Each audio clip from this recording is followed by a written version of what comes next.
guys, it's Melanie. Last time I posted my mom's gumbo picture, the finished product, on Facebook. A bunch of people sent me messages asking for the recipe. So I thought I'd go ahead and show you how I cook it. Sorry, there was a little bit of water in my pot. I should have made sure that was dry before I put the oil in to heat up, but I didn't. So you get to see it in all of its glory. So I'm going to show you how we do it. This is a seafood gumbo recipe, so not always like your Cajun gumbo, which has like andouille and different sausages and stuff. So we're going to start with our okra. This okra was from my garden, and so that's why it's just kind of a small amount, but because I want like maybe a pound and a half, I'm going to use a little bit of frozen okra, so that's fine too. So we'll go ahead and add this while it's popping at me. Lovely. And then I'm going to pop some more because this is frozen. Turn that down a little. This should be on a medium heat, but I have a gas stove and it gets like crazy hot. So I have it on like 2.5 or 3. So just kind of gauge it, how hot it gets and how you want to cook it. So what we're gonna do is put the okra in and cook it for like 10 minutes or so. It needs to be kind of falling apart. And then we'll come back and we're going to add our other ingredients.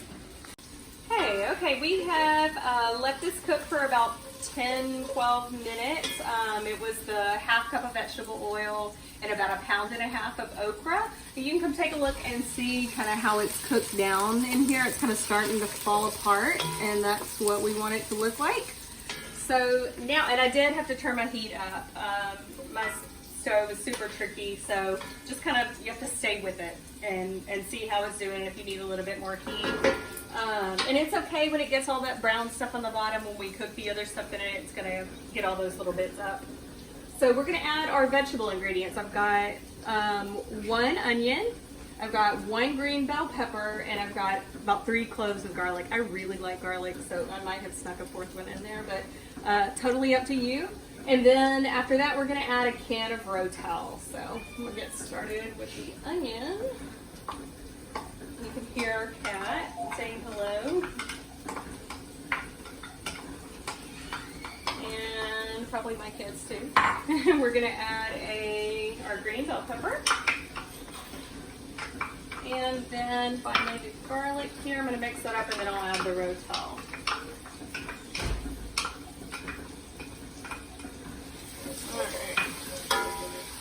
Looking good. And smells really good.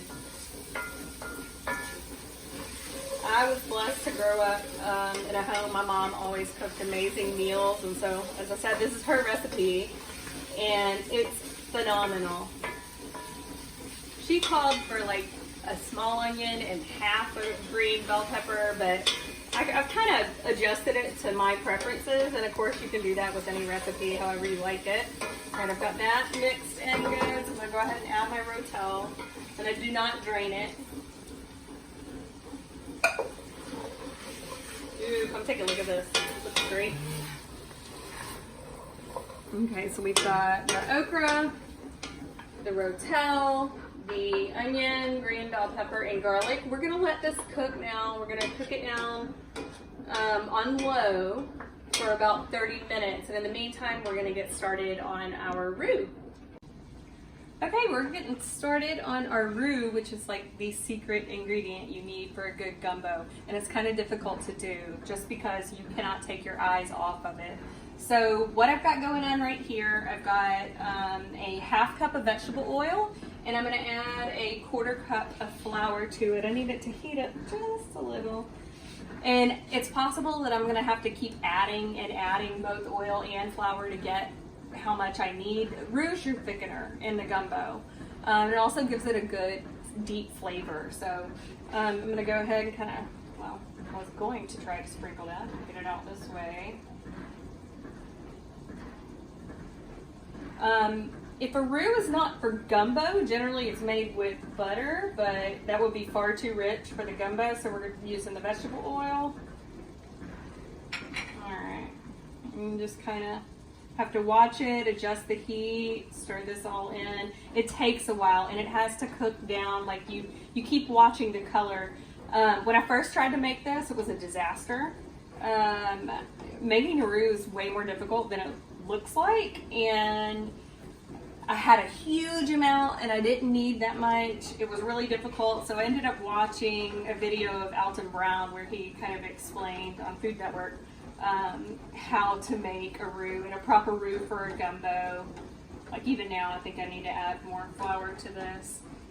So once you get it incorporated like that, just take a look at it. Obviously it has to kind of cook, but it'll burn quickly. And so we want kind of like not a completely dark roux, but like a deep brown, almost like a brick kind of color, but not a, it's probably not well said. Not as red as like a brick color, maybe a little bit less, but no, it's doing okay. Not as bad as I thought.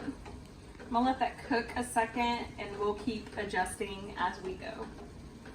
Okay, so I have been cooking the roux for about 10 minutes now. I've got it on like between 3 and 4 on my gas stove, so maybe a little bit more on an electric stove. And I probably added another 1/4 cup, if not a 1/3 cup of flour. You have to stir this constantly. Come take a look and see. It's starting to become kind of a light brown color. We're going for like a deep golden brown. So I'm gonna continue to cook this until it gets there, and I can't tell you when that's gonna happen. You gotta stand here and watch it. My guess is maybe another 10 minutes or so, but it's just something you have to stick with and constantly stir so that it doesn't burn, because it will burn very, very quickly, okay? So I've been cooking my roux for about 35 minutes. Don't make this dish if you're ever in a hurry or you think you might get it interrupted for any reason, because I've literally been doing this the entire time. So you want to come take a look and see how dark it's gotten. You can even get it a little bit darker if you like it. It just adds flavor. It's going to smell really nutty. And it'll almost smell like it's burning, but that's why you got to stay right here on top of it. I think I'm going to stop just for the sake of time tonight. Where it is, it's a good color. It's going to have plenty of flavor, and it's going to do its job for the gumbo. So I'm going to go ahead and turn the heat off here, and I'm going to move it off the heat. I'm going to continue stirring just for a second. I don't want it to burn. That pot's still really hot.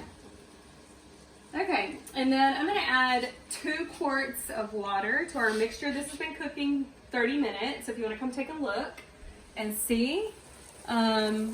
Smells fabulous. So we're going to add the 2 quarts of water, and then we're going to add our roux and some salt and pepper. Then we're going to let it sit and cook for about an hour. So I'm just going to let all those flavors get in there. I'm going to add 1 quart and grab me another one here.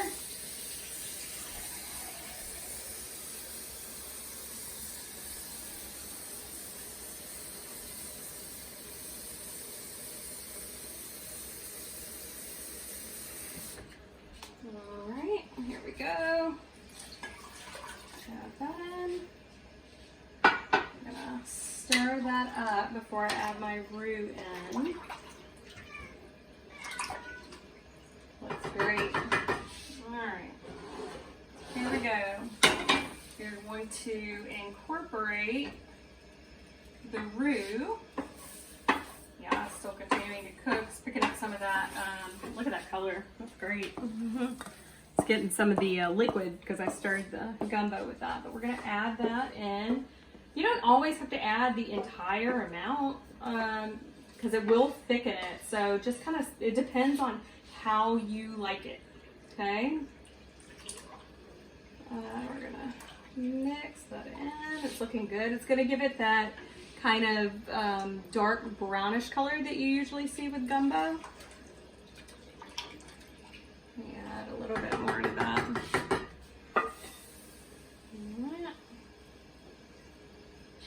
Oops. Alright, so we're going to stir that up a little bit, and I may end up adding the end of that in here with this just to get it to the right consistency. I'm going to add my salt and pepper. I just kind of eyeball it. And I usually end up adding a ton too, like after I serve it, but I don't do it beforehand because, you know, if you oversalt it, it's not going to taste good and everybody likes it differently. I also like to add a lot of hot sauce to it, which my kids don't. So that way it makes everybody happy. They can kind of season it how they want to. We're going to bring this to a boil first, and then we're going to let it cook for an hour. And that's the point where we're going to add in the seafood. Seafood cooks really quickly. We have shrimp and we have crab meat. My mom's original recipe also calls for oysters, but I don't like oysters, so I'm not going to add them in. My family, if you're in my family, you know why I probably don't like oysters, because my grandfather used to give us like a 10-pack from Sam's Club of smoked oysters for Christmas. Just, he wanted everybody to have a ton of presents, so he would give us all a ton of random things like oysters or Joel Osteen books and robes. It was bizarre. So anyway, I've had my fill of oysters. This is looking really good if you want to kind of take a look at the consistency. We're gonna let this cook for an hour. Once it comes to a boil, you do like you do rice. Bring it up to a boil, stir it really good, put the top on, turn it down to low, and let it simmer for an hour. Okay, here's our seafood going in, and it will cook about 15 minutes. And it will be ready to serve at that point.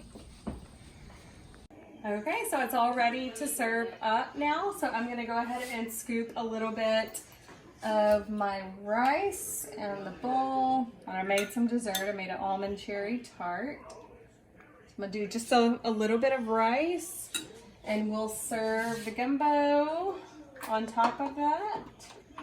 You can see the shrimp and the crab meat, all the yummy stuff up in there. And then, of course, you could serve it with crackers if, you know, your guests would like that. Hot sauce, maybe a little bit extra sauce, whatever you want to add in there to give it some extra flavor. But that's it. It's ready to go.